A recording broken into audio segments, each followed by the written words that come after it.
Jokanyo mawuok e riwruoge makedo ne ratich oganda, tend arita kwe, tend kanise e riwruok mar oganda e kaunti ma Migori jochako chenro mar nyayo kwe motelo ne yiero maduong' madwe manyien.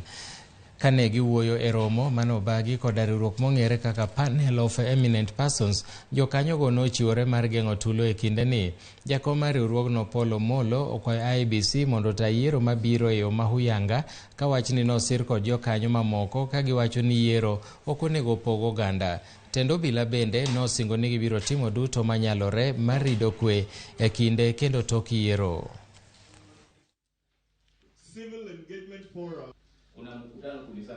Wakati ambapo tuko na election violence, wamama tunahusika sana, tunaumia sana. Tungeomba watufanyie election yetu iwe free, fair and credible, ili tuzuie hii vurugu ya baada ya uchaguzi. Jogo ma ok biland ni oyombo ombulu kura mabiro ni oluwo yo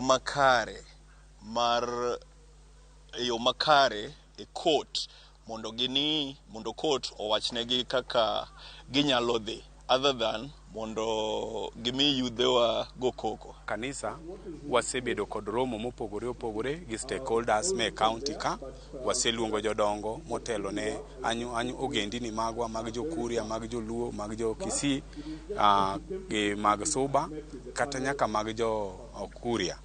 To wach maduong' ma wasebedo kwa dwaro kendo mwasigikie kodgi en ni mondo Migori County obed kod kwe. So far Migori, we are prepared for the general election that will be held on 9th of August. We have had cases of shootings, but these shootings are being taken as individuals, and whoever has done it is to be taken to court. And that's how we are dealing. Every case that comes, we investigate, and the person is taken to court. E weche mamoko en ni e kinde ni